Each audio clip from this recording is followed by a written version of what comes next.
Nah, di sini kita pilih yaitu Automatic Table 1. Kita klik di sini.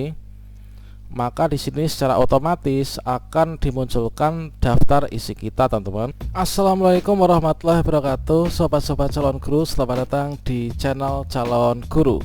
Sobat-sobatnya, pada video ini kita akan memberikan tutorial terkait tentang bagaimanakah cara untuk membuat heading secara otomatis di Microsoft Word.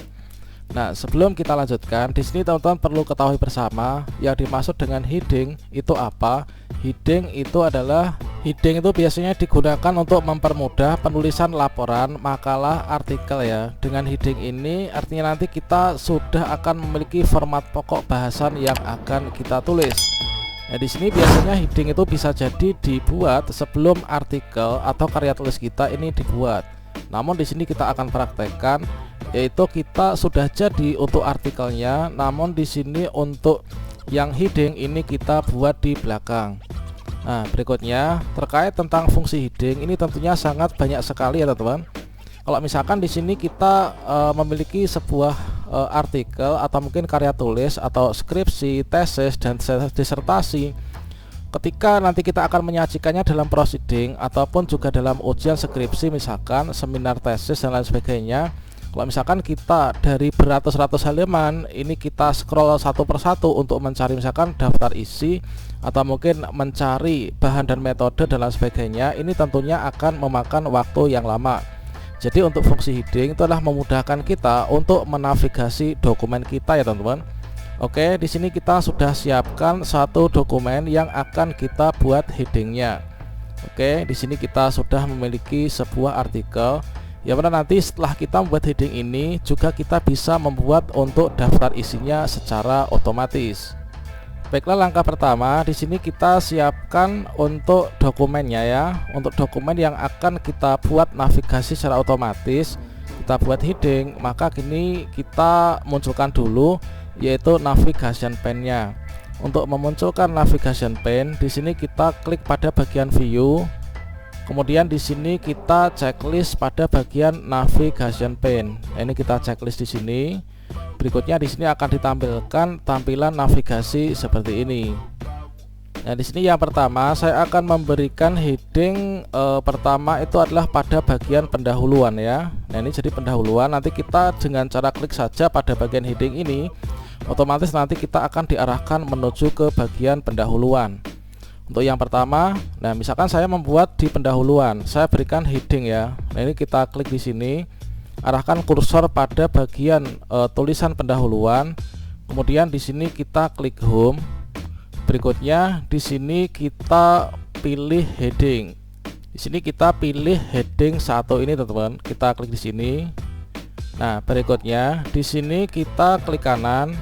Kemudian kita klik update heading 1 to match selection. Kita klik di sini, maka otomatis di sini sudah muncul ya untuk pendahuluan. Jadi ketika klik pendahuluan, ini nanti kita akan diarahkan menuju ke bagian pendahuluan di dokumen kita.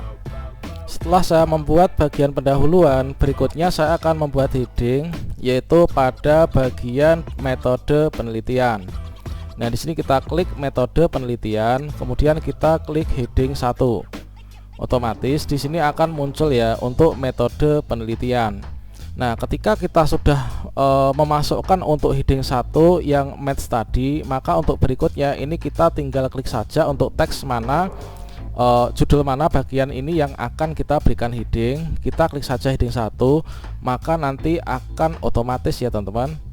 Nah, setelah kita memberikan metode penelitian, saya akan menambahkan untuk bagian berikutnya yaitu hasil dan pembahasan. Nah, ini akan saya buat heading. Kita klik di sini. Kemudian kita klik heading 1. Klik. Nah, otomatis akan masuk di sini. Nah, berikutnya kita lanjutkan lagi. Nah, di sini untuk hasil dan pembahasan, di sini saya sajikan untuk yang pertama ini tabel 1 persentase miskonsepsi dan tidak miskonsepsi pada pretest. Kemudian yang kedua di sini ada yaitu untuk persentase miskonsepsi dan tidak miskonsepsi pada post test. Nah, ini akan saya masukkan dalam bagian subheading di bagian 3 ini. Nah, di sini kita klik di sini, saya akan menambahkan ini, kemudian kita pilih yaitu heading 2. Ini kita klik di sini. Nah, ini otomatis akan masuk teman-teman. Nah, berikutnya kita pilih pada bagian yang post test ya. Nah, ini kita klik di sini. Kemudian kita heading 2. Kemudian terkait tentang tulisan ini nanti kita sesuaikan dengan font yang ada. Misalkan di sini adalah Times New Roman. Kemudian ukurannya adalah tetap 10 atau 11, tentunya sesuai dengan target jurnal yang kita inginkan. Oke. Kemudian berikutnya di sini kita lanjutkan untuk bagian berikutnya, yaitu kesimpulan. Kesimpulan saya buat heading lagi. Nah, untuk kesimpulan ini adalah statusnya ini sama dengan pendahuluan, metode dan juga hasil. Kita makanya di sini pilih yang heading 1. Kita klik di sini, maka di sini akan diberikan kesimpulan. Nah, berikutnya di sini untuk bagian saran ini kita juga buat ya. Nah, ini kita klik heading, maka di sini akan masuk saran, kemudian daftar pustaka. Kita klik heading 1. Oke, demikian teman-teman, ini adalah untuk cara membuat heading otomatis. Kalau misalkan kita diminta untuk mempresentasikan karya tulis kita, atau hasil penelitian ilmiah, maka kita tidak perlu lagi men-scroll satu persatu ya dari dokumen yang kita sajikan. Nah, jadi nanti kita tinggal pilih saja pada bagian heading ini. Misalkan saya akan menunjukkan bagian pendahuluan, kita klik pendahuluan. Saya ingin menunjukkan bagian metode penelitian, ini kita klik metode penelitian. Pilih hasil dan bahasan, kita klik di sini. Kemudian di sini untuk tabel 1, ini untuk tabel 2. Nah, kemudian di sini untuk kesimpulan. Selanjutnya untuk sarannya bagaimana, dan yang terakhir untuk daftar pustaka. Nah, seperti ini. Kalau misalkan ini nanti kita terapkan pada skripsi, tesis atau disertasi itu juga akan bisa. Nah, di sini untuk caranya ini adalah sama saja. Untuk tutorial terkait tentang hal itu secara lengkap akan saya update pada video berikutnya. Nah, sebagai contoh, kalau misalkan kita sudah berhasil membuat heading ini, kita ingin membuat daftar isi otomatis, maka kita cukup mudah sekali.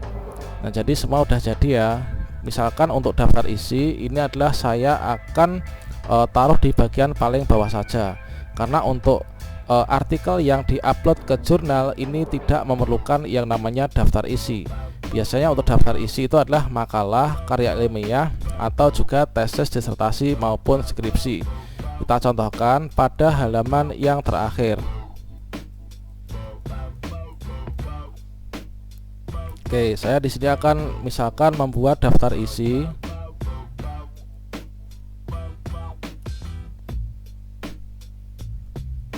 Nah, di sini kita taruh dulu pada bagian tengah.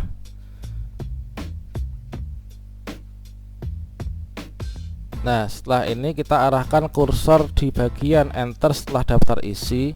Berikutnya di sini kita pilih referensi.